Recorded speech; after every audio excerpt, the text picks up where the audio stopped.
Welcome back into Live Now from Fox. I'm Austin Westfall. Let's get the latest on the G7 summit. We did hear from President Biden earlier today. He spoke on the Russia-Ukraine war. Let's watch. We're not backing down.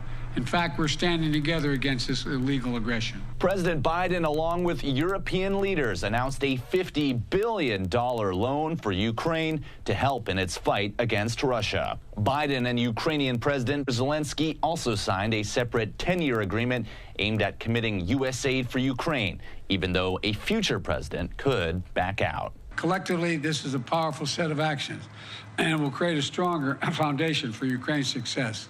Leaders say the loan for Ukraine will be financed by interest from frozen Russian assets, mostly held in Europe. It is a strong signal that we are sending to Ukraine, that we will support Ukraine in its fight for freedom for as long as it takes. It is also a strong signal to Putin that Putin cannot outlast us. The announcement comes at a time when Russian troops seem to have the upper hand. This is an agreement on steps to guarantee sustainable peace, and therefore it benefits everyone in the world, because the Russian war against Ukraine is a real global threat. President Biden has said that Ukraine will join NATO in the future, but officials did not announce any progress Thursday other than NATO's continuing support. This coalition remains steadfast and strong, and the contact group remains determined to meet Ukraine's urgent capability needs.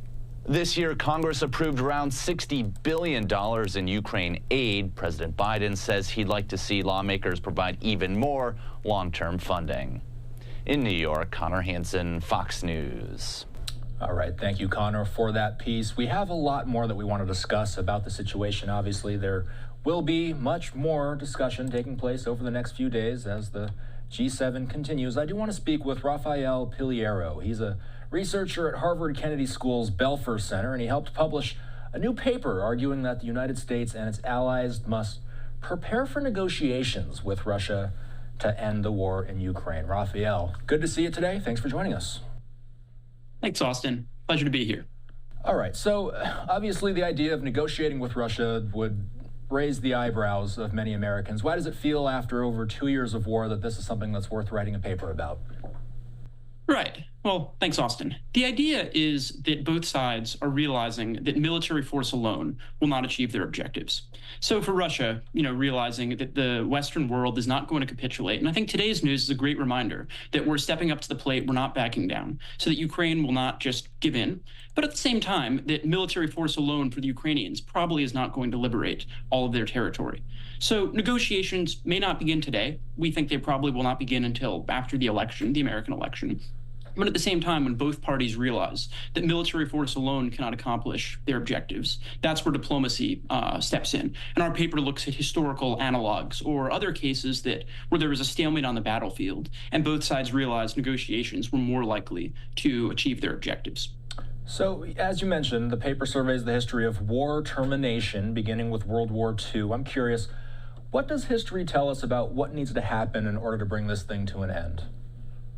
Well, the first thing is a realization that military force alone is unlikely to really accomplish one's goals. So we point to several examples. One that I'll just draw upon is the Korean War. That there were major swings in battlefield momentum, of course, starting out with the U.S. and the UN forces being pushed down the peninsula, retaking a lot of it, moving back up, and then eventually this was stalemated, just over a year into that conflict. And by 1953, the parties had realized this is really not going to yield much more progress on the battlefield. So the first, I would say, is a realization that force alone won't accomplish it. And also just that the costs of war are becoming unacceptably high. So in the case of both Russia and Ukraine, of course, tremendous costs in terms of human capital. Ukraine, Russia have both lost scores of people, and at some point they may realize the costs of this are too high. So exhaustion can also set in. So I would say those two conditions are what most likely will result in termination via negotiation.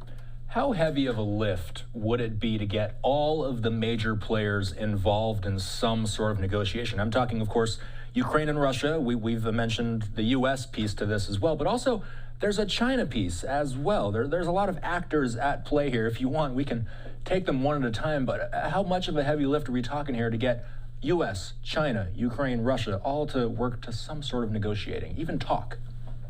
Yeah, no, absolutely, Austin. It's a real challenge. And what I would say is that, so in our paper, we sort of survey the different interests at play. And each of these interests are discrete, but you can construct a piece that deals with these overlapping interests. So there's been reporting recently that actually back in March 2022, so 1 month into the war, Ukraine and Russia did sit down at the negotiating table and actually start to iron out what a possible peace could look like. And there were ways to try to reconcile those conflicting interests, right? So for Ukraine, that meant dealing with one of the main Russian irritants, which was the prospect of NATO membership.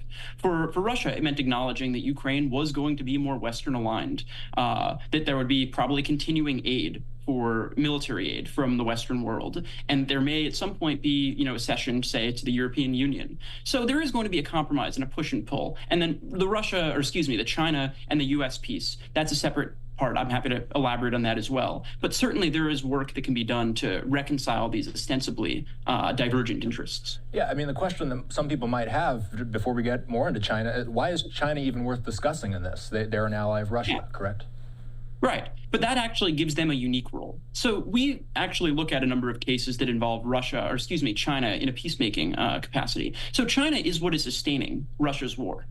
So recently Deputy Secretary of State Kirk Campbell said they've backed Russia to the hilt, doing everything short of providing them weapons. And that's essentially right, that Russia would not be able to continue to wage this war without Chinese support, dual-use technologies, economic support, purchasing at cut rate prices, their oil.